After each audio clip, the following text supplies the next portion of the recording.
ಜನಸಾಮಾನ್ಯರಿಗೆ ಪಡಿತರ ಅಕ್ಕಿ ಸಿಗ್ತಾ ಇಲ್ಲ. ಸಚಿವರೇ ನೀವೇನ್ ಮಾಡ್ತಾ ಇದ್ದೀರಾ?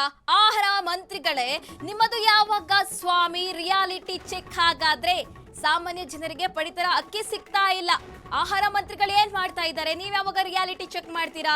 KH ಮುನಿಯಪ್ಪ ಅವರೇ, ನೀವು ರೇಷನ್ ಅಂಗಡಿಗೆ ಹೋದ್ರೆ ಸುಸ್ತಾಗಿ ಬೆಚ್ಚಿ ಬೀಳ್ತೀರಾ. ನ್ಯಾಯಬೆಲೆ ಅಂಗಡಿಯಲ್ಲಿ ಸರ್ವರ್ ಇರಲ್ಲ, ಕಿಲೋಮೀಟರ್ಗಳ ಕ್ಯೂ ಇರುತ್ತೆ. ತೂಕ ಯಂತ್ರದ ಕೆಳಗೆ 2 kg ಕಲ್ಲು ಇಟ್ಟು ಓಪನ್ ಆಗಿ ಮೋಸ ಮಾಡ್ತಾರೆ. ಜನ ಕೆಲಸ ಬಿಟ್ಟು ಕಾರ್ಯ ಬಿಟ್ಟು ಬೆಳಗ್ಗೆ ಬಂದ್ರೆ ಮಧ್ಯರಾತ್ರಿ ಆದ್ರೂ ಸಿಗಲ್ಲ ಅಕ್ಕಿ. ಜನಸಾಮಾನ್ಯರು ಅಕ್ಕಿ ಬೇಳೆ ಉಪ್ಪು ತಗೊಳಕ್ಕೆ ಕಷ್ಟಪಡೋದು ನೀವು ನೋಡಿತೀರಾ.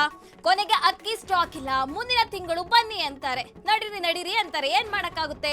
ಕಣ್ಮುಂದೆ ಇಷ್ಟೆಲ್ಲ ಮೋಸ ಆದ್ರೂ ಜನರು ಏನು ಮಾತಾಡಕ್ಕಾಗಲ್ಲ, ಬರ್ಲೇಬೇಕು ಮನೆಗೆ ವಾಪಸ್ಸು. ಪ್ರಶ್ನೆ ಮಾಡಿದ್ರೆ ಅಕ್ಕಿನ ಕೊಡಲ್ಲ, ಹೋಗಪ್ಪ ಅಂತ ಹೇಳ್ತಾರೆ, ರೇಷನ್ ಕಾರ್ಡ್ ಕ್ಯಾನ್ಸಲ್ ಮಾಡ್ತೀವಂತ. ಹಾಗಾಗಿ ಆರೋಗ್ಯ ಸಚಿವ KH ಮುನಿಯಪ್ಪ ಅವರು ಈ ಎಲ್ಲ ಅಕ್ರಮ ಆಗ್ತಾ ಇದೆ, ನೀವ್ ಯಾವಾಗ ಕ್ರಮ ತೆಗೆದುಕೊಳ್ತೀರಾ? ಹಾಗಾದ್ರೆ ನೀವ್ ಯಾವಾಗ ಕ್ರಮ ತೆಗೆದುಕೊಳ್ಳುವುದು? ಈ ಹಿಂದೆ ಕೂಡ ನೀವು ಆರೋಗ್ಯ ಸಚಿವರಾಗಿದ್ರಿ, ಈಗ ಕೂಡ ನೀವು ಆರೋಗ್ಯ ಸಚಿವರಾಗಿದ್ದೀರಾ. ಯಾವ ರೀತಿಯಾಗಿ ಪಡಿತರ ಅಕ್ಕಿಯನ್ನು ಅಕ್ರಮವಾಗಿ ಸಾಗಾಟನೆ ಮಾಡ್ತಾ ಇದ್ದಾರೆ ಅಂತ ನಾವು ಎಷ್ಟೋ ಬಾರಿ ಸುದ್ದಿ ಪ್ರಸಾರ ಮಾಡಿರ್ತೀವಿ. ಯಾವ ರೀತಿಯಾಗಿ ಅಕ್ರಮವಾಗಿ ಅಕ್ಕಿ ಸಾಗಾಟ ಮಾಡ್ತಾರೆ, ಎಲ್ಲೆಲ್ಲಿ ಸಿಕ್ಕಿ ಬಿಡ್ತಾರೆ, ಎಲ್ಲಿ ಸೀಸ್ ಮಾಡ್ತೀರಿ, ಎಲ್ಲಿ ವಶಕ್ಕೆ ಪಡೆದುಕೊಳ್ತೀವಿ ಅಂತ. ನಿಮ್ಮಲ್ಲೂ ಕೂಡ, ನಿಮ್ಮ ಡಿಪಾರ್ಟ್ಮೆಂಟಲ್ಲೂ ಕೂಡ ಈ ರೀತಿಯಾಗಿ ಸಮಸ್ಯೆ ಆಗ್ತಾ ಇದೆ. ಬೆಳಗ್ಗೆ ಅಕ್ಕಿ ಪಡೆಯಕ್ಕೆ ಹೋದರೆ ಸಂಜೆ ಬನ್ನಿ ಅಂತಾರೆ, ಕ್ಯೂ ಇರುತ್ತೆ, ಗಂಟೆ ಕ್ಯೂ ಇರುತ್ತೆ. ಏನು ಮಾಡಬೇಕು ಜನರು? ಅಲ್ಲೂ ಕೂಡ ಸಮಸ್ಯೆ ಆಗ್ತಾ ಇದೆ. ಅಕ್ಕಿ ಇಲ್ಲ, ರೇಷನ್ ಇಲ್ಲ, ಬೇಳೆ ಇಲ್ಲ. ಜಾಸ್ತಿ ಮಾತಾಡಿದ್ರೆ ಯಾಕಪ್ಪ ಕೊಡಲ್ಲ ಅಂತ ಹೇಳಿದ್ರೆ, ಮನೆಗೆ ಹೋಗು ರೇಷನ್ ಕಾರ್ಡ್ ಕ್ಯಾನ್ಸಲ್ ಮಾಡ್ತೀವಿ ಅಂತ ಅಧಿಕಾರಿಗಳು ದರ್ಪ ಮೆರಿತಾರೆ. ಎಲ್ಲರೂ ಮಾಡ್ತಾರೆ ಅಂತ ಹೇಳ್ತಿಲ್ಲ, ಕೆಲವೊಬ್ರು ಅಧಿಕಾರಿಗಳು. ಇದಕ್ಕೆ ನೀವು ಯಾವಾಗ ಕ್ರಮ ಕೈಗೊಳ್ತೀರಾ? ನೀವು ಒಂದ್ಸಲಿ ರಿಯಾಲಿಟಿ ಚೆಕ್ ಮಾಡಿ. ಒಂದು ರೀತಿಯಾಗಿ ಇನ್ಸ್ಪಿರೇಷನ್ ಆಗಬೇಕು ನಿಮಗೆ ಸಾರಿಗೆ ಸಚಿವರು. ಯಾಕಂದ್ರೆ ಖುದ್ದಾಗಿ ಅವರು ಫೀಲ್ಡಿಗೆ ಇಳಿದಿದ್ದಾರೆ, ಏನು ಸಮಸ್ಯೆ ಆಗ್ತಾ ಇದೆ ಸಾರ್ವಜನಿಕರಿಗೆ ಅಂತ. ಬಹಳ ದೂರು ತಿಳಿದು ಬಂದಿತ್ತು, ಬಹಳ ದೂರುಗಳು ವ್ಯಾಪಕವಾಗಿ ಕೇಳಿ ಬಂದಿತ್ತು. ಹಾಗಾಗಿ ಖುದ್ದಾಗಿ ಅವರು ರಿಯಾಲಿಟಿ ಚೆಕ್ಕಿಗೆ ಇಳಿದಿರುವಂಥದ್ದು. ಹಾಗೆ ನೀವು ಯಾವಾಗ ಇಳಿತೀರಾ? ಈ ರೀತಿಯಾಗಿ ಪ್ರಶ್ನೆಗಳು ಹುಟ್ಕೊಳ್ತಾ ಇರುವಂಥದ್ದು.